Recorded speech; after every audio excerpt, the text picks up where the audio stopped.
Fruits खा सकते हैं? क्या जूसेस पी सकते हैं? क्या चाय और कॉफ़ी ले सकते हैं? ये सारे क्वेश्चंस लोगों के माइंड में हमेशा चलते हैं। आपको पता है जो हमारी गट हेल्थ है वो हमारा सेकंड ब्रेन होती है, उसे हमारी बॉडी का दूसरा दिमाग कहा जाता है। 12 घंटे की फास्टिंग भी होती है, 14 आवर्स की फास्टिंग भी होती है। बहुत से लोग 14 आवर्स तक व्रत रखते हैं और बहुत से लोग 16 घंटे तक भी व्रत रखते हैं। अब वेट लॉस करने में और भूखा रहने में फ़र्क होता है। वेट लॉस 2 प्रकार का होता है। पहला होता है वेट लॉस, जिसमें आपका फैट लॉस होता है, जिसे बोलते हैं फैट लॉस करना, यानी कि जो एक्स्ट्रा चर्बी, एक्स्ट्रा फैट होता है वो लॉस होता है, उसे बोलते हैं फैट लॉस। एक होता है मसल्स लॉस, जिसमें आपकी मसल्स का नुकसान। ध्यान दीजिए, कई बार लोगों का इंटरमीडिएट फास्टिंग के दौरान मसल्स लॉस हो रहा होता है। वो वजन कम कर लेते हैं, 2-3 किलो वजन उनका कम हो गया, कुछ इंचेस उन्होंने कम कर लिए और उन्हें लगता है कि वेट लॉस हुआ, बट एक्चुअल में उनका मसल्स लॉस हुआ होता है। कुछ नहीं कर सकता, मेरे शरीर में जान ही नहीं है। लोग ऐसा बोलते हैं ना कि शरीर में जान ही नहीं बची, मेरे तो जान ही नहीं है शरीर में। एक गिलास पानी उठाने तक लगता है भाई प्लीज़ उठा कर दे दे। अक्सर बहुत सारे लोग कंफ्यूज होते हैं इंटरमीडिएट फास्टिंग को लेकर। कोई कहता है कि 12 आवर्स की फास्टिंग बेस्ट है, कोई कहता है 14 आवर्स की फास्टिंग बेस्ट है, तो कोई कहता है 16 आवर्स की फास्टिंग बेस्ट है। लोग कंफ्यूज हो जाते हैं कि इंटरमीडिएट फास्टिंग होती क्या है, कितनी देर करनी चाहिए, क्या क्या चीज़ें हैं जो इंटरमीडिएट फास्टिंग के दौरान नहीं खानी चाहिए और क्या क्या चीज़ें हम खा सकते हैं। क्या फ्रूट्स खा सकते हैं? क्या जूसेस पी सकते हैं? क्या चाय और कॉफ़ी ले सकते हैं? ये सारे क्वेश्चंस लोगों के माइंड में हमेशा चलते रहते हैं। इंटरमीडिएट फास्टिंग करने से फ़ायदे क्या क्या होते हैं, नुकसान क्या क्या होते हैं, किन लोगों के लिए इंटरमीडिएट फास्टिंग बनी है और किन लोगों के लिए नहीं है। आज हम इसी से रिलेटेड इस वीडियो में बात करेंगे। आज हम प्रॉपर नॉलेज ले लेंगे इंटरमीडिएट फास्टिंग के ऊपर। ये प्रॉपर कंप्लीट वीडियो होने वाली है इंटरमीडिएट फास्टिंग के ऊपर कि इंटरमीडिएट फास्टिंग क्या होती है, क्यों करनी चाहिए, इसके फ़ायदे, इसके नुकसान, क्या खाना है और क्या नहीं खाना। आज हम सब चीज़ से रिलेटेड इस एक ही वीडियो में बात करेंगे। आप वीडियो के एंड तक रहिएगा। चलिए वीडियो की शुरुआत करते हैं। मेरा नाम है दीपा जैन, मैं एक फिटनेस और हेल्थ कोच हूँ। अगर आप मेरे चैनल पर नए आए हैं तो चैनल को सब्सक्राइब कर लीजिए, और अगर रेगुलर मेरी वीडियो देख रहे हैं और अभी तक सब्सक्राइब नहीं किया है तो सब्सक्राइब कर लीजिए। तो चलिए शुरुआत करते हैं कि इंटरमीडिएट फास्टिंग होती क्या है। बेसिकली इंटरमीडिएट फास्टिंग क्या होती है? जब हम डिनर करके सो जाते हैं उसके बाद हम डायरेक्ट कुछ भी खाते हैं तो ब्रेकफास्ट में खाते हैं। ऑब्वियसली क्योंकि रात में हम सो चुके होते हैं तो उस पीरियड में हम कुछ खाते नहीं, कुछ पीते नहीं। उस टाइम पे हमारा मेटाबॉलिज्म बूस्ट होता है, उस टाइम पे हमारी बॉडी वर्क कर रही होती है, जो हमारे डाइजेशन सिस्टम को, हमारी ओवरऑल हेल्थ को, हमारी गट हेल्थ को इम्प्रूव करता है। यानी कि जो रात से डिनर से लेके ब्रेकफास्ट तक की जो फास्टिंग है वो बहुत अच्छी है। वो हमारी गट हेल्थ इम्प्रूव करता है, हमारा डाइजेशन सिस्टम इम्प्रूव करता है, हमारा वेट लॉस करने में मदद करता है, साथ ही हमें खूबसूरत स्किन देने में भी मदद करता है हमारा मेटाबॉलिज्म। अब ये जो फास्टिंग पीरियड हम करते हैं डिनर से लेके ब्रेकफास्ट के बीच, ये हमारे लिए बेस्ट होता है, ये हमें करना ज़रूरी है।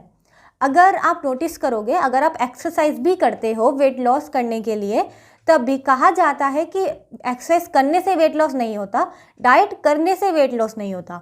वेट लॉस होता है जब आप सोते हो। इसलिए कहते हैं कि अगर वेट लॉस कर रहे हो तो जितनी ज़रूरी डाइट है, एक्सरसाइज है, उतनी ही ज़रूरी नींद भी है।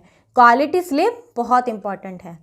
अब ये जो क्वालिटी स्लीप है और फास्टिंग, ये 2 अलग अलग चीज़ें हैं। एक है क्वालिटी स्लीप, यानी कि 6 से 8 घंटे की नींद, जिसमें बॉडी को, ब्रेन को रिलैक्स मिलता है, और 6 से 8 घंटे वही सोते समय जो हम फास्टिंग करते हैं उससे हमारा मेटाबॉलिज्म, हमारी गट हेल्थ इम्प्रूव होता ही है।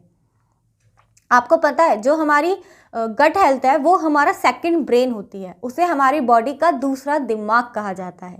पहला दिमाग तो ये, और गट हेल्थ हमारा दूसरा दिमाग माना जाता है।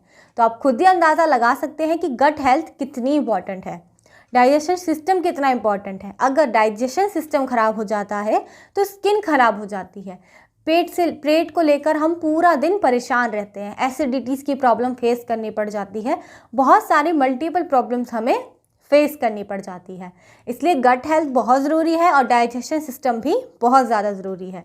इवन वेट लॉस में भी वो जो फास्टिंग पीरियड होता है वो हेल्प करता है, क्योंकि मेटाबॉलिज्म बूस्ट होता है उस टाइम पे।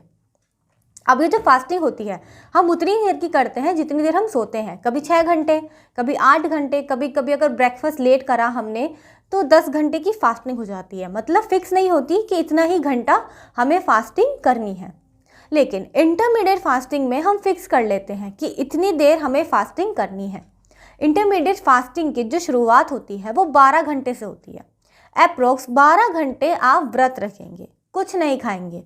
यानी कि अगर आप रात को सो रहे हो उससे लेकर ब्रेकफास्ट के बीच में 12 घंटे तक आप कुछ नहीं खाते। उस हिसाब से आपको अपना डे एडजस्ट करना पड़ता है कि रात को आप कितना जल्दी डिनर करोगे और सुबह कितनी जल्दी आप ब्रेकफास्ट करोगे। पर 12 घंटे फास्टिंग आपको करनी है, उसको बोलते हैं इंटरमीडिएट फास्टिंग। अब 12 घंटे फास्टिंग करने से आपका मेटाबॉलिज्म डबल बूस्ट होगा, जिससे आपको बेनिफिट्स डबल मिलेंगे। बेनिफिट्स में आपका वेट लॉस में हेल्प मिलेगी। अगर आपको ब्लड शुगर लेवल की प्रॉब्लम है, शुगर बढ़ जाती है, तो आपका ब्लड शुगर लेवल लो रखने में भी मदद मिलती है। आपका कोलेस्ट्रॉल लो हो जाएगा। साथ ही आपको कई सारी बीमारियों से भी छुटकारा मिल जाएगा अगर आप इंटरमीडिएट फास्टिंग करते हैं तो। अब 12 घंटे की फास्टिंग भी होती है, 14 आवर्स की फास्टिंग भी होती है। बहुत से लोग 14 आवर्स तक व्रत रखते हैं और बहुत से लोग 16 घंटे तक भी व्रत रखते हैं। इंटरमीडिएट फास्टिंग बेसिकली 12 घंटे से शुरू होकर 16 घंटे तक होती है। वो आप पे डिपेंड करता है कि आप 12 घंटे करते हैं, 14 आवर्स करते हैं या 16 आवर्स करते हैं, वो आप पे ऊपर डिपेंड करता है। अब वो डिपेंड करता है कि आपका गोल क्या है, आप क्यों फास्टिंग कर रहे हो। आप एक अच्छी हेल्थ चाहते हो, आप फिट हैं ओवरऑल, आपका वेट ठीक है, आपका ब्लड शुगर लेवल नॉर्मल है, आपके अंदर ज़्यादा कोलेस्ट्रॉल नहीं है, आपको कोई बीमारी नहीं है, आपका डाइजेशन सिस्टम अच्छा है, आपकी गट हेल्थ भी अच्छी है। फिर अगर आप इंटरमीडिएट फास्टिंग कर रहे हो तो आप इन सब चीज़ों को चाहते हो कि ये हमेशा अच्छी रहे, इम्प्रूव ही रहे, इनमें कोई प्रॉब्लम्स आए ना, तो आप 12 घंटे की कर सकते हो, आपके लिए बेस्ट है। लेकिन अगर आप सोच रहे हो कि मुझे वेट लॉस करना है, क्योंकि ज़्यादातर लोग इंटरमीडिएट फास्टिंग जो है वो वेट लॉस के पर्पज़ से ही अपनाते हैं कि वेट लॉस करना है। बस कहीं से सुन लेते हैं कि इंटरमीडिएट फास्टिंग करो वेट लॉस हो जाएगा। कोई बोल देता है 14 घंटे की फास्टिंग करो, कोई बोलता है 16 घंटे की करो, कोई बोलता है 12 घंटे की करो। हम सुन लेते हैं और शुरू कर देते हैं और हमारा वेट लॉस काफ़ी हद तक हो भी जाता है। तो हमको लगता है कि बेस्ट था, कुछ घंटे भूखा रहा। अब सोने के टाइम तो खैर हमें भूख लगती नहीं, जागने के बाद हाँ कुछ घंटे भूखा रहा, एडजस्ट कर लिया, लेकिन वेट लॉस तो हो गया। लेकिन वहाँ पे प्रॉब्लम क्या आ जाती है, अब वेट लॉस करने में और भूखा रहने में फ़र्क होता है। अब फ़र्क क्या है, अब मान लीजिए आप व्रत रख रखे हैं आपने, आप फास्टिंग पर हो 12 आवर्स की, 14 आवर्स की या 16 आवर्स की, लेकिन उस फास्टिंग पीरियड में आपको भूख लग रही है, थोड़ी बहुत नहीं बहुत ज़्यादा लग रही है, बार बार खाने का मन कर रहा है, खाने के थॉट्स आ रहे हैं माइंड में, किसी और चीज़ में मन नहीं लग रहा, चिड़चिड़े हो जा रहे हो, बस चिड़न हो रही है, ऐसा लग रहा है कि मैं कुछ खा लेता, खाने की तरफ बार बार ध्यान जा रहा है, बार बार मन कर रहा है कुछ खा लूँ कुछ खा लूँ। अगर ऐसे थॉट्स आ रहे हैं तो आप व्रत नहीं रख रहे हो, आप भूखे रह रहे हो। और भूखे रहकर कभी भी आपकी फास्टिंग नहीं हो सकती। फास्टिंग का मतलब व्रत रखना होता है, भूखे रहना नहीं। हमें फास्टिंग करनी चाहिए, स्टारवेशन नहीं। स्टारवेशन मतलब भूखा रहना और फास्टिंग मतलब व्रत रखना। व्रत रखना अच्छी बात है, लेकिन स्टार्व रहना, स्टारवेशन करना, हंगरी रहना वो ठीक नहीं है। वो आपकी बॉडी को और ज़्यादा ख़राब कर देगा, नुकसान कर देगा, क्योंकि आपकी बॉडी तभी खाना मांगती है जब उसे नीड होती है। अब उसे नीड नहीं होगी तो वो खाना नहीं मांगेगी, लेकिन अगर वो मांग रही है तो उसे नीड है, बॉडी के अंदर प्रॉब्लम है, उसे नीड है खाने की। और अगर आप नहीं दोगे तो बॉडी ख़राब हो जाएगी, आपकी हेल्थ बिगड़ सकती है, वेट लॉस हो जाएगा, आपको लगेगा कि वेट लॉस हो गया। लेकिन वेट लॉस 2 प्रकार का होता है। पहला होता है वेट लॉस, जिसमें आपका फैट लॉस होता है, जिसे बोलते हैं फैट लॉस करना, यानी कि जो एक्स्ट्रा चर्बी, एक्स्ट्रा फैट होता है वो लॉस होता है, उसे बोलते हैं फैट लॉस। एक होता है मसल्स लॉस, जिसमें आपकी मसल्स का नुकसान होता है। अब आप कोई बॉडी बिल्डर इंसान देखिए, उनकी बॉडी कितनी अच्छी लगती है, उनके बाइसेप्स, उनके ट्राइसेप्स, उनके एब्स, वो सब चीज़ें क्या हैं, मसल्स। आप भी जानते हैं मसल्स इंप्रूव करते हैं वो, उसके लिए वो जिम जाते हैं, वेट ट्रेनिंग करते हैं, बहुत हैवी हैवी एक्सरसाइजेस करते हैं, डाइट फॉलो करते हैं, प्रोटीन खाते हैं। क्यों? क्योंकि उन्हें मसल्स बिल्ड करना होता है। अब वो मसल्स ही तो होती हैं जिसकी वजह से उनके बाइसेप्स इतने हैवी होते हैं, उनके एब्स होते हैं, वो मसल्स हैं। वो सब क्या है? मसल्स। फैट तो नहीं है, आप उसे बाइसेप का ये तो नहीं कहोगे कि इसके बाइसेप्स कितने मोटे हैं, फैट नहीं है ना, मसल्स हैं कि बाइसेप्स कितने अच्छे हैं, क्योंकि वो मसल्स हैं। अब वहीं आप एक दूसरा इंसान ले लीजिए जो बीमार है। कई बार आपने देखा होगा लोग बीमारी की वजह से पतले हो जाते हैं, अच्छा खासा भला चंगा हट्टा कट्टा इंसान पतला हो जाता है। मेरे यहाँ पे थे, मेरे नेबर थे, मेरे अंकल थे, वो मेरे पड़ोस में रहते थे। वो अच्छे खासे हट्टे कट्टे थे, बहुत ही फिट थे, गोल मटोल से लगते थे, काफ़ी क्यूट थे। लेकिन जब उन्हें बीमारी हो गई, उन्हें टीबी हो गया, जिसकी वजह से अब टीबी वैसे ही अंदर से इंसान को तोड़ देती है। काफ़ी खतरनाक बीमारी है जिसकी वजह से काफ़ी ज़्यादा अंदर आपको नुकसान होता है। उनको भी हुआ, वो काफ़ी पतले हो गए। जब तक उनकी टीबी की बीमारी की दवाइयाँ चली, उनका टीबी ख़त्म हुआ, लेकिन तब तक वो काफ़ी पतले हो गए। उनकी हड्डियाँ दिखती थी, अगर उन्हें आप देख लो तो ऐसा लगता था जैसे हड्डियों का ढांचा, उनकी हड्डियाँ अलग ही नज़र आती थी। वो इतने पतले हो गए, सूख गए, उनकी हड्डियाँ नज़र आने लगी थी। अब उनका वेट लॉस हो गया। अब आप कहोगे बीमारी की वजह से वजन घटा, लेकिन ये अच्छा नहीं था। वजन नहीं घटा उनका मसल्स लॉस हुआ। मसल्स कितनी ज़रूरी है। ऐसा नहीं है कि वो पतले दुबले दिखने लगे तो उनकी हड्डियाँ दिख रही थी, लेकिन उनका मांस अजीब सा लग रहा था।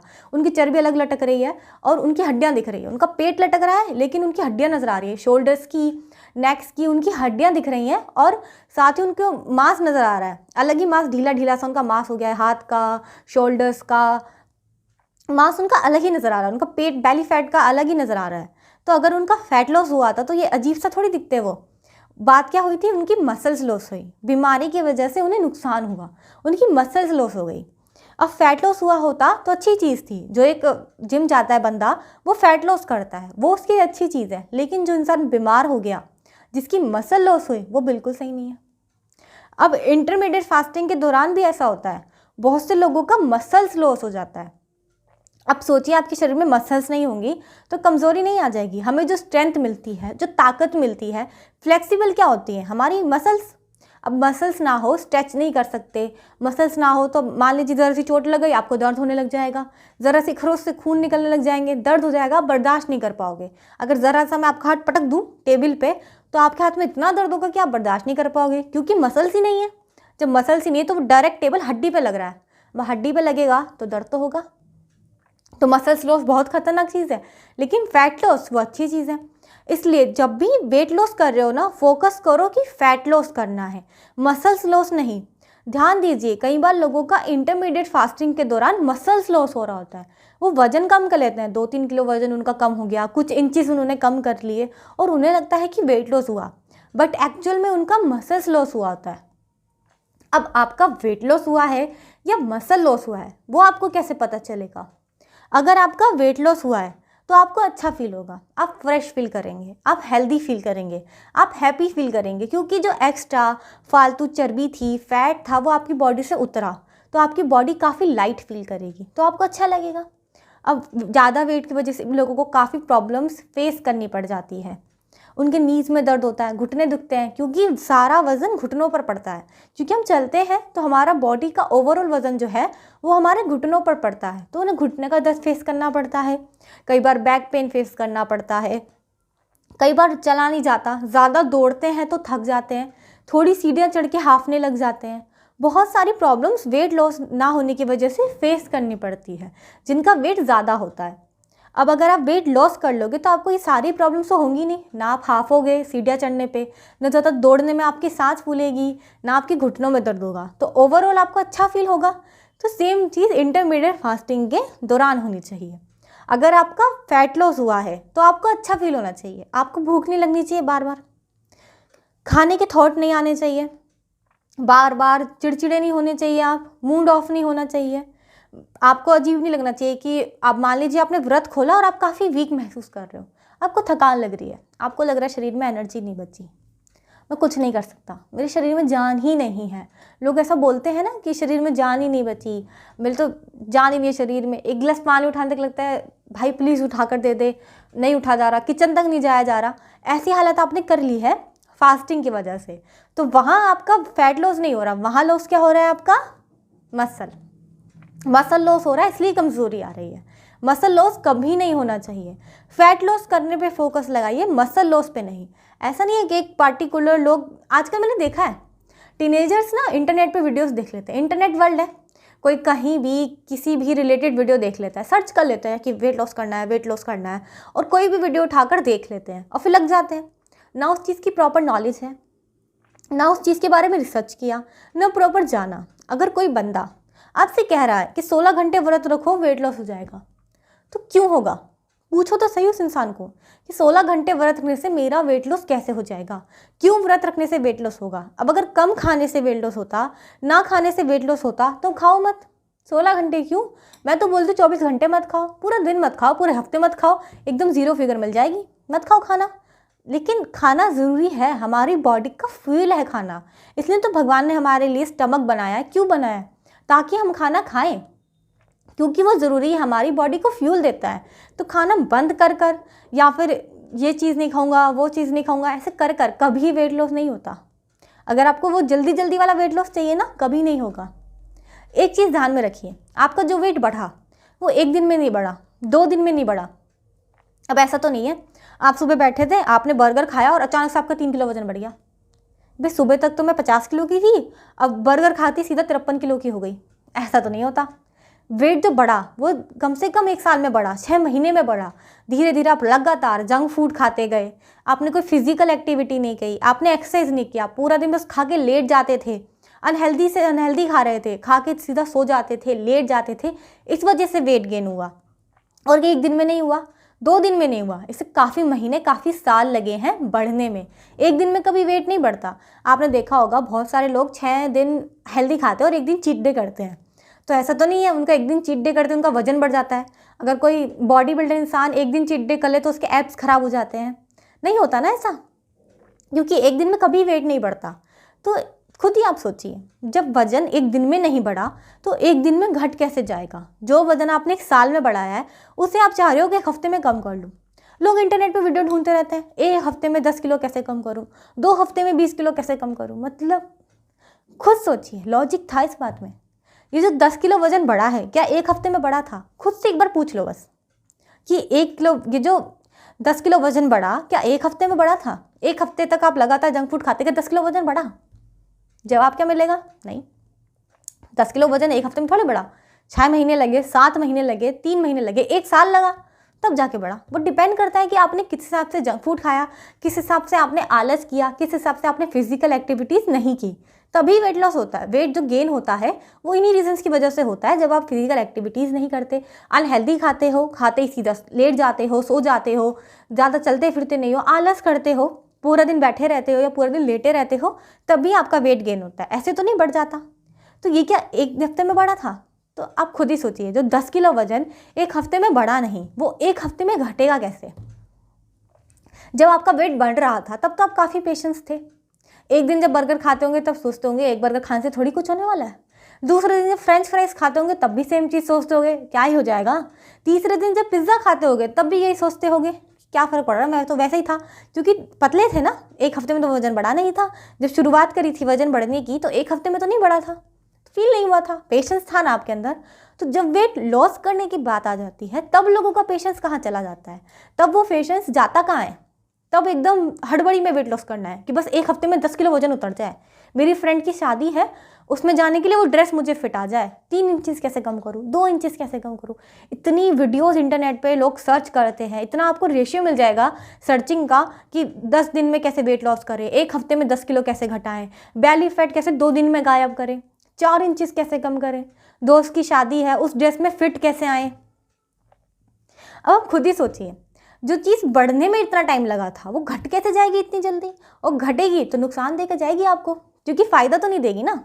अब वजन आप 1 हफ्ते में घटा रहे हो, शायद घट जाए, लेकिन वो वजन नहीं घटा, आपकी मसल्स लॉस होती है। आ जाओगे आप उस ड्रेस में फिट, कर लोगे 10 किलो वजन कम, लेकिन उसके बाद आप कितने अजीब दिखते हो, स्किनी। आपको लगता है कि हड्डियों का ढांचा चल के आ रहा है, कितना स्किनी है वो इंसान, हड्डियों का ढांचा लगेगा, कुछ आपसे किया नहीं जाता। बल्कि आपको लगता है जब वेट ज़्यादा था ना तब मैं ज़्यादा फिट था, एटलीस्ट आलस करता था तो मर्जी से करता था, बॉडी नहीं करवाती थी, मैं खुद करता था कि मुझे ये काम नहीं करना, मुझे वो काम नहीं करना, लेकिन बॉडी सपोर्ट करती थी। जब करने पर आता था ना तो वो काम कर लेता था। लेकिन जब वेट लॉस कर लिया तो करना चाहता हूँ, लेकिन अब बॉडी सपोर्ट नहीं करती, बॉडी मना कर देती है। नहीं, जब वेट बढ़ा हुआ था तब मैं वजन भी उठा लेता था, 10 किलो आटे का बोरी यूं ही उठा लेता था मैं, आटे का कट्टा 10 किलो यूं लिफ्ट कर लेता था जब करने पे आ जाता था तो। और अब जब वेट लॉस कर लिया है, पतला हो गया, तो 10 किलो बोरी तक नहीं उठती, 10 किलो छोड़ो 5 किलो आटे का कट्टा नहीं उठ रहा। क्यों?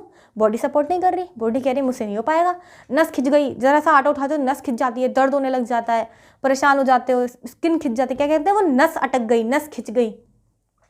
क्यों होता है? क्योंकि मसल लॉस हुई, बॉडी में मसल्स ही नहीं है, तो स्ट्रेंथ कहाँ से मिलेगी? हमें जो स्ट्रेंथ मिलती है, चाहे हमें वेट लिफ्टिंग की स्ट्रेंथ मिले या कुछ भी हम करना चाहते हैं, कोई भी हम फिजिकल एक्टिविटी करना चाहते हैं, स्ट्रेंथ हमारी मसल्स ही तो देती हैं। जब मसल्स ही नहीं है बॉडी में तो स्ट्रेंथ कहाँ से मिलेगा? तो मसल्स कितना ज़रूरी है। लेकिन इंटरमीडिएट फास्टिंग में लोगों को बस फॉलो करना है। इंटरनेट से एक वीडियो देखी कि इंटरमीडिएट फास्टिंग करो, 16 घंटे व्रत रखो और फिर 8 घंटे खाओ, वेट लॉस हो जाएगा। नहीं होता ऐसे। अगर ऐसे वेट लॉस होता तो जिम बंद हो गए होते, जिम बंद हो जाते, कोई जिम ओपन ही नहीं होता। भाई ऐसे ही वेट लॉस कर लो, ऐसी एब्स बना लो। 16 घंटे फास्टिंग रख के वेट लॉस कर रहे थे, 18 घंटे रख लो, एब्स भी बन जाएंगे। जिम की क्या ज़रूरत है, योगा करने की क्या ज़रूरत है, एक्सरसाइज करने की तो ज़रूरत ही नहीं है। क्यों करते हैं वो लोग? पागल हैं जो एक्सरसाइज कर रहे हैं, जो लोग जिम जा रहे हैं, जो लोग योगा कर रहे हैं, वो सब तो पागल है। जो लोग अच्छी डाइट प्रॉपर फॉलो कर रहे हैं, जो लोग कह रहे हैं कि 4 घंटे में खाना खाओ, 6 घंटे का गैप रखो, 2-2 घंटे के बाद खाओ, दिन में हमें 3 बार ब्रेकफास्ट लंच डिनर तो करना ही चाहिए, इवनिंग में हमें कुछ स्नैक्स या कुछ हल्का खाना चाहिए। पागल है वो लोग तो जो कह रहे हैं। आप तो बस उनकी बात सुनो जो कहते हैं कि 16 घंटे व्रत रखो, 8 घंटे खाओ, हो गया वेट लॉस। ऐसे नहीं होता वेट लॉस। अगर वेट लॉस करना है तो इंटरमीडिएट फास्टिंग भी प्रॉपर वे में की जाती है। गलत नहीं है, ये मतलब नहीं है कि इंटरमीडिएट फास्टिंग खराब है, नहीं करनी चाहिए, करनी चाहिए। मैंने आपको बताया था फास्टिंग पीरियड जो है वो मेटाबॉलिज्म बूस्ट करती है, गट हेल्थ इंप्रूव करती है, डाइजेशन सिस्टम इंप्रूव करती है। तो फास्टिंग अच्छी चीज़ है, लेकिन हर एक चीज़ की लिमिट होती है। हर एक चीज़ के प्रॉपर नॉलेज के बिना आपको कुछ नहीं करना चाहिए। अब मान लीजिए आप सब्ज़ी बनाने जा रहे हो, आपने सब्ज़ी बना ली, आप मान लीजिए मटर पनीर बना रहे हो, ना उसमें आपने टमाटर डाला, ना उसमें आपने प्याज डाला, ना उसमें आपने मसाले डाले, बस मटर और पनीर डाल के आपने कढ़ाई में भून कर दे दिया। क्यों? क्योंकि मैंने तो सुना था मटर पनीर बनाने को कहा था, तो मटर और पनीर बना के मैंने दे दिया। अब मुझे ये थोड़ी कहा गया था कि उसमें मसाले डालो, उसमें तेल डालो, उसके अंदर टमाटर डालो, उसके अंदर प्याज डालो, उसके अंदर हरा धनिया डालो। ये सब बातें कहता थोड़ी कोई। अगर कोई आपको मटर पनीर की सब्ज़ी बनाने को कहेगा तो वो ये थोड़ी बोलेगा कि जाओ जाके मटर पनीर, प्याज, टमाटर, धनिया, मसाले, तेल डालकर उसे पकाकर उसमें पानी डालकर उसे तरी वाला बनाकर फिर लेकर आना। ऐसा तो कोई नहीं कहता। क्या बोलते हैं? मटर पनीर बना लो। तो वो तो आपको नॉलेज होती है कि मटर पनीर बनाना है तो उसमें सारी चीज़ें डलेंगी। कोई इंसान कहता नहीं है, लेकिन नॉलेज तो होता है ना आपके पास। सेम चीज़ इंटरमीडिएट फास्टिंग में। आपको सिर्फ पता है इंटरमीडिएट फास्टिंग 16 घंटे व्रत रखो, 8 घंटे खाओ, उतना ही पता है कि भाई जैसे मटर पनीर पता था कि मटर पनीर होता है, उतना ही आपको इंटरमीडिएट फास्टिंग पता है। लेकिन जैसे मटर पनीर में बहुत सारी चीज़ें डलती हैं, वो उसकी नॉलेज आपको होनी चाहिए। वैसे ही इंटरमीडिएट फास्टिंग के दौरान भी काफ़ी सारी चीज़ें होती हैं जिसकी नॉलेज आपको होनी चाहिए। जैसे कि पहली चीज़ कि आपको फैट लॉस करना है, मसल लॉस नहीं करना। आपको व्रत रखने के बाद अच्छा फील होना चाहिए, खुशी होनी चाहिए, आपको लगना चाहिए कि मैं कितना तरोताज़ा फील कर रहा हूँ, फ्रेश फील कर रहा हूँ। आपके अंदर एनर्जी आनी चाहिए, एक्टिवनेस आनी चाहिए। क्योंकि जब वेट उतर रहा है, वेट लॉस हो रहा है, तो आपको अच्छा लगना चाहिए। बोझ उतर गया ना शरीर पे से। लेकिन मसल लॉस होगा तो उसका अपोजिट होगा, वीकनेस फील होगी, अच्छा नहीं लगेगा, थकान महसूस होगी। तो ये नहीं करना आपको। पहली चीज़ जो आपको इंटरमीडिएट फास्टिंग में पता होनी चाहिए। दूसरी चीज़, अब कितने घंटे की करनी चाहिए वो भी आपकी बॉडी पर डिपेंड करता है कि आपकी बॉडी क्या कहती है। अगर आप शुरुआत कीजिए 10 घंटे से, 10 घंटे व्रत रखिए, 10 घंटे कुछ मत खाइए रात को, और सुबह उठ के फिर आप 10 घंटे का गैप बना सकते हैं। वो आप अपने अकॉर्डिंग देखिए कि आप किस टाइम जल्दी डिनर कर लें, उसके बाद सुबह। लेकिन ब्रेकफास्ट स्किप नहीं करना। बहुत से लोग क्या करते हैं, ब्रेकफास्ट स्किप कर देते हैं। तीसरी गलती ये भी होती है कि ब्रेकफास्ट स्किप कर देते हैं कि भाई रात को 10 बजे खाना खा के सो रहे हैं, अब सुबह 12 घंटे की फास्टिंग करनी है, तो ब्रेकफास्ट टाइम तक तो फास्टिंग चल रही है, ब्रेकफास्ट स्किप, सीधा लंच। सही नहीं है। ब्रेकफास्ट कभी स्किप नहीं करना। अपने ब्रेकफास्ट टाइम के अकॉर्डिंग अपना डिनर टाइम फिक्स कीजिए। डिनर टाइम के अकॉर्डिंग ब्रेकफास्ट टाइम मत फिक्स कीजिए कि डिनर तो भाई 10 बजे ही करूँगा, लेकिन ब्रेकफास्ट टाइम मिला तो कर लूँगा, नहीं मिला तो नहीं। ब्रेकफास्ट कंपलसरी है। ब्रेकफास्ट टाइम फिक्स करो, उसके अकॉर्डिंग लंच करो, डिनर करो। कि अगर 8 बजे ब्रेकफास्ट करना है, 12 घंटे की फास्टिंग करनी है, तो 8 से रात को 8 बजे यानी कि 7:30 8 बजे तक आप डिनर कर लो, जिससे 12 घंटे की फास्टिंग कर पाओ और सुबह 8 बजे आप ब्रेकफास्ट ले पाओ। इससे एनर्जी मिलेगी, आपको अच्छा फील होगा। तो डिनर जल्दी करना है, डिनर का टाइम एडजस्ट करना है, ब्रेकफास्ट स्किप नहीं करना, ना ब्रेकफास्ट का टाइम आगे पीछे करना है, डिनर का करना है, जिससे आप फास्टिंग कर पाएँ। तो पहले 10 घंटे कीजिए, फिर नोटिस कीजिए जो मैंने आपको अच्छे सिम्टम्स बताए, क्या वो फील हो रहे हैं, अच्छा लग रहा है, एनर्जी आ रही है, अच्छा महसूस कर रहे हो, अच्छा फील हो रहा है, अच्छा महसूस कर रहे हो, ताज़ा लग रहा है, मन कर रहा है कि आज कुछ ना कुछ एक्टिविटीज़ करूँ, इवन आपका एक्सरसाइज करने का मन कर रहा है, तो आपको करनी चाहिए। फिर धीरे धीरे टाइम इंप्रूव कीजिए, फिर 12 घंटे फास्टिंग कीजिए, फिर 14 आवर्स कीजिए, फिर 16 आवर्स कीजिए। लेकिन मैं बताऊंगी बेस्ट इंटरमीडिएट फास्टिंग का जो टाइम है 12 घंटे, उससे ज़्यादा आपको भूखे नहीं रहना। 12 घंटे या 14 आवर्स आप कर रहे हो तो आपके लिए काफ़ी अच्छा है। अगर आप रेगुलर बेसिस पे करना चाहते हो तो 12 घंटे, लेकिन आप कुछ टाइम के लिए कर रहे हो, 1 हफ्ता, 2 हफ्ता या महीना, तो आप 14 या 16 आवर्स पे जा सकते हो। लेकिन अगर आप सोच रहे हो कि मैं ज़िंदगी भर करूँगा, तो 12 घंटे काफ़ी हैं, उससे ज़्यादा करने की आपको ज़रूरत नहीं है, क्योंकि आप रेगुलर कर रहे हो। जब तक आप इस दुनिया में हो तब तक करोगे। अगर आपने ऐसा सोचा है कि मैं 12 घंटे की फास्टिंग करूँगा, नॉट अबाउट इंटरमीडिएट फास्टिंग, इसलिए कि मैं फास्टिंग करूँगा क्योंकि मेटाबॉलिज्म बूस्ट करना है, गट हेल्थ इंप्रूव करनी है, डाइजेशन अच्छा करना है, स्किन अच्छी चाहिए। अब आपका डाइजेशन अच्छा होगा तो आपकी स्किन भी तो साफ होगी ना। आपने सुना होगा जब बहुत से लोगों के चेहरे पे पिंपल निकल आते हैं, पिगमेंटेशन हो जाता है, छोटे छोटे दाने निकल आते हैं, तो मम्मी पापा या अक्सर कोई लोग कहता नहीं है कि तुम्हारे खून में गंदगी है, खून गंदा है, तुम ना खून साफ करो, तुम बीटरूट खाओ, ये खाओ, वो पियो, इससे ना खून साफ हो जाएगा। तो ये खून गंदा क्यों हुआ? डाइजेशन सिस्टम की वजह से, क्योंकि डाइजेशन सिस्टम सही नहीं था तो उसने खून गंदा कर दिया, जिसकी वजह से दाने निकल रहे हैं। तो डाइजेशन सिस्टम से ब्यूटीफुल स्किन भी रिलेटेड है, तो वो आपको इम्प्रूव करना ज़रूरी है। अब उसे आप कैसे करोगे? आपको फास्टिंग करनी है 12 घंटे। आप हमेशा करना चाहो तो बहुत अच्छी चीज़ है, मैं खुद करती हूँ, मैं रोज़ 12 घंटे फास्टिंग करती हूँ, उसके अकॉर्डिंग मैं ब्रेकफास्ट करती हूँ और अपना डिनर एडजस्ट करती हूँ। 12 घंटे मैं रेगुलर बेसिस पे करती हूँ, 1 महीना 2 महीना नहीं। लेकिन अगर आप चाहते हो कि मैं सिर्फ 1 महीना करना चाहता हूँ या 2 हफ्ते करना चाहता हूँ, तो अपनी बॉडी की सुनो। अगर बॉडी 14 आवर्स की परमिशन देती है, अच्छा फील करती है, तो आप 14 आवर्स करो। 16 आवर्स की परमिशन देती है तो आप 16 आवर्स भी करो, कोई बुराई नहीं है। तो पहला पॉइंट क्या आया कि फैट लॉस करना है, मसल लॉस नहीं करना। दूसरा पॉइंट क्या आया कि नोटिस करना है आपको अच्छा फील हो रहा है या बुरा फील हो रहा है, वो आपको नोटिस करना है। अब इंटरमीडिएट फास्टिंग के दौरान क्या चीज़ें करनी चाहिए? मान लीजिए आप अपने व्रत पीरियड पे हैं, अब मान लीजिए आप 14 आवर्स की फास्टिंग आप कर रहे हैं, तो रात को 8 बजे आपने डिनर किया तो सुबह 10 बजे तक आपकी 14 आवर्स की फास्टिंग चलेगी। और मान लीजिए आप 10 बजे ही ब्रेकफास्ट करते हो, हर कोई 8 बजे ब्रेकफास्ट नहीं करता, कोई 10 बजे करता है, कोई 11 बजे करता है, वो आपके ब्रेकफास्ट टाइम पे डिपेंड करता है कि आप लंच किस टाइम करते हो, ब्रेकफास्ट किस टाइम करते हो, डिनर आप अपने अकॉर्डिंग एडजस्ट कर हो, क्योंकि बहुत से लोगों को अर्ली मॉर्निंग ब्रेकफास्ट करने की आदत नहीं होती। तो मान लीजिए आप 10 बजे ब्रेकफास्ट करते हैं तो 14 आवर्स की आप फास्टिंग कर रहे हैं, तो 8 से लेके 10 बजे तक आपको फास्ट रखना है। तो अब आप मान लीजिए आप उठ जाते हैं 7 बजे या 8 बजे, अब आपको भूख लग रही है हल्की हल्की से, ज़्यादा नहीं, आप अच्छा फील कर रहे हो लेकिन हल्की हल्की सी लग रही है, लग रहा है कि थोड़ा बहुत कुछ खा लूँ, तो आप क्या करोगे? चाय पी लोगे या फ्रूट जूस पी लोगे। गलत करते हो। चौथी चीज़ तो सबसे बुरी यही है कि फास्टिंग पीरियड में चाय कॉफ़ी कभी नहीं पीनी चाहिए।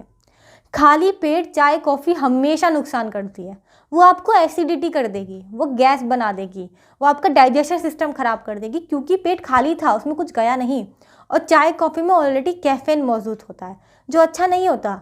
अगर आप डायरेक्ट सुबह सुबह चाय कॉफ़ी डाल दोगे तो वो पेट में गैस कर देगी। बहुत से लोग बोलते हैं ना, ऐसा लग रहा है पेट में तेजाब बन रहा है, वो इसी वजह से होता है।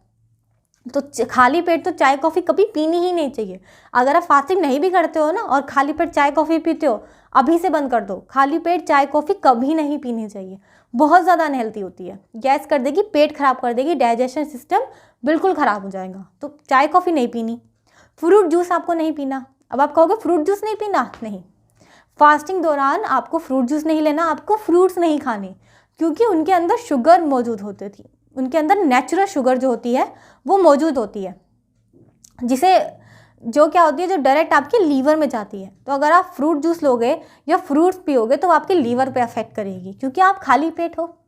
तो आपको इंटरमीडिएट जब आपकी फास्टिंग जो पीरियड है ना, उस फास्टिंग पीरियड में ना तो आपको फ्रूट्स खाने हैं, ना आपको फ्रूट जूस पीना है, ना कॉफ़ी लेनी है, ना चाय लेनी है। आप पानी पीजिए, बस पानी पिएंगे, हाइड्रेटेड रहेंगे, बल्कि बॉडी को अच्छा लगेगा। सुबह सुबह उठते ही अगर आप पानी पीते हो तो बॉडी को एनर्जी मिलती है, मेटाबॉलिज्म बूस्ट हो जाता है और भी ज़्यादा, क्योंकि उसको ताकत मिल जाती है पानी से। जैसे हमारी बॉडी का फ्यूल खाना पानी दोनों है, हमारे मेटाबॉलिज्म का फ्यूल पानी है। अगर आप उसे दोगे तो उसे बहुत अच्छा लगेगा, वो इम्प्रूव हो जाएगा। तो गट हेल्थ इम्प्रूव होगी, डाइजेशन सिस्टम इम्प्रूव होगा, स्किन क्लियर हो जाएगी, आप ताज़ा फील करोगे, ग्लो स्किन आपके चेहरे पे आ जाएगा, आपकी स्किन काफ़ी क्लियर हो जाएगी, डेड सेल्स मर जाएंगे, आप यंग भी फील करोगे और आप यंग दिखोगे भी। तो वो आपको करना चाहिए। अब गलतियाँ क्या नहीं करनी है कि जूस नहीं लेना और कॉफ़ी चाय नहीं लेनी, फैट लॉस करना है, मसल्स लॉस नहीं करना, और फास्टिंग पीरियड अपने अकॉर्डिंग एडजस्ट करना है, ना कि कहीं से वीडियो देखकर कि 14 आवर्स की करनी है, 16 आवर्स की करनी है। अपनी बॉडी की सुनो, जितनी देर बॉडी फास्ट रखना चाहती है उतनी देर रखो। ब्रेकफास्ट स्किप नहीं करना, डिनर टाइम अकॉर्डिंग कर लो ब्रेकफास्ट के कि कितने देर आप फास्टिंग कर रहे हो, डिनर जल्दी कर लो, लेकिन ब्रेकफास्ट स्किप नहीं करना, ब्रेकफास्ट करना ही है, ब्रेकफास्ट मस्ट है अगर आप इंटरमीडिएट फास्टिंग कर रहे हो।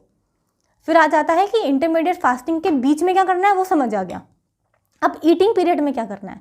जो हमारा ईटिंग पीरियड है, चाहे 8 घंटे का है, 10 घंटे का है, 12 घंटे का है, डिपेंड करता है कि आपने 12 घंटे फास्टिंग की तो 12 घंटे आपका ईटिंग पीरियड है। अगर आपने 14 आवर्स फास्टिंग की है तो 10 घंटे आपका ईटिंग पीरियड है, और अगर आपने 16 घंटे फास्टिंग की है तो 8 घंटे आपका ईटिंग पीरियड है। तो जो ईटिंग पीरियड है 8 घंटे का, 10 घंटे का, 12 घंटे का, इसमें क्या क्या खाना है। इसमें पहली बात तो आपको अच्छी हेल्दी डाइट लेनी है, जिसमें प्रोटीन हो, जिसमें फाइबर हो, जिसमें कार्ब्स हो, जिसमें फैट हो, क्योंकि फैट होता है हमारी बॉडी का फ्यूल, हमें एनर्जी देता है। आपको एनर्जी तो चाहिए, एक्टिवनेस चाहिए, तो फैट ज़रूरी है। प्रोटीन, हमारे बॉडी के आधे से ज़्यादा बॉडी पार्ट प्रोटीन के बने हैं, अंदर के भी बाहर के भी, हमारे इनर ऑर्गन, हमारा लीवर, हमारी किडनी, इवन हमारा ब्रेन प्रोटीन का बना है, हमारे बाल, हमारे नाखून प्रोटीन के बने हैं। तो प्रोटीन बहुत ज़रूरी है। फाइबर होना चाहिए। फाइबर क्या होता है, जो हमें नेचर से चीज़ें मिलती हैं, बहुत ज़रूरी है। फाइबर, प्रोटीन, उसमें फैट्स, उसमें कार्ब, मिनरल, न्यूट्रिएंट्स सब होना चाहिए। प्रॉपर थाली आपकी होनी चाहिए। और सैलेड मैं हमेशा प्रेफर करती हूँ, सैलेड के बिना तो खाना ही नहीं चाहिए, सैलेड होना ही चाहिए। तो आपको प्रॉपर थाली लेनी है। ऐसा नहीं है कि आपने व्रत खोला उसके बाद भी आप सोच रहे हो, कई बार लोग बहुत ज़्यादा मोटिवेटेड होते हैं, ओवर मोटिवेटेड होते हैं, फास्ट रख लिया 16 घंटे का, फिर भी 2 रोटी खा रहे हैं कि भाई फास्ट रख रहा हूँ 2 रोटी खाऊंगा और जल्दी वेट लॉस होगा। वो नहीं करना। जितनी भूख लगी है उतना खाना खाना है, क्योंकि बॉडी ने 16 घंटे व्रत रखा है, 14 आवर्स व्रत रखा है। तो जब वो आपसे खाना मांग रही है तो उसे दो जितना वो मांग रही है, लेकिन ओवर ईटिंग भी नहीं करनी। ऐसा नहीं है कि 16 घंटे व्रत रखा था तो अब तो जो चाहे खा सकता हूँ, तो ओवर ईटिंग कर ली, एक्स्ट्रा ही खा लिया, नहीं। जितनी भूख है उतना खाओ। जंक फूड नहीं खाना। बहुत से लोगों को मैंने ये भी देखा है करते हुए, वेट लॉस करने की उस पे है, मोटिवेशन पे 16 घंटे व्रत रख रहे हैं, 8 घंटे ईटिंग पीरियड है, तो उसमें जंक फूड खा रहे हैं, जो कि बिल्कुल सही नहीं है। अब आपने 16 घंटे व्रत रख लिया तो आपको क्या लग रहा है, वेट लॉस हो गया। अब आप 8 घंटे में कुछ भी खाओ तो क्या वो काउंट नहीं होगा, उसमें कैलोरीज नहीं होंगी, उसमें अनहेल्दी केमिकल्स नहीं होंगे, प्रिजर्वेटिव्स नहीं होंगे, वो काउंट नहीं होगा। होगा, बिल्कुल होगा। तो वो आपको डिपेंड करना है। जो 8 घंटे, 10 घंटे, 12 घंटे आपका ईटिंग पीरियड है, उसमें आपको हेल्दी खाना खाना है, घर का बना खाना है। हेल्दी का मतलब ये नहीं है कि आप डाइट फूड खाओ, आप घर का बना रोटी, दाल, रोटी, सब्जी सब खा सकते हो, लेकिन प्रॉपर थाली होनी चाहिए। उसमें कार्ब्स भी होना चाहिए। ऐसा नहीं सिर्फ कार्ब्स खा रहे हो, उसमें मिनरल्स भी ज़रूरी है, उसमें फाइबर भी ज़रूरी है, उसमें प्रोटीन भी बहुत ज़रूरी है, तभी तो आपको एनर्जी मिलेगी। प्रोटीन ज़रूरी है अगर आप फास्टिंग कर रहे हो, तो प्रोटीन, फाइबर सब चीज़ें ज़रूरी हैं आपकी बॉडी के लिए। तो प्रॉपर थाली आपको डिज़ाइन करनी है। वो आप कैसे करोगे, खैर उस पर मैं आपके लिए एक वीडियो बना दूंगी, और वैसे मैंने बना भी रखी है। एसिडिटी के ऊपर मैंने एक वीडियो बनाई थी, वो आप आई बटन पे देख लीजिए। उसमें मैंने बताया है कि प्रॉपर थाली कैसे डिज़ाइन करते हैं, तो आप वो वीडियो देख सकते हैं। अगर डाइजेशन सिस्टम की प्रॉब्लम आ रही है तो वो वीडियो भी आप देख सकते हैं।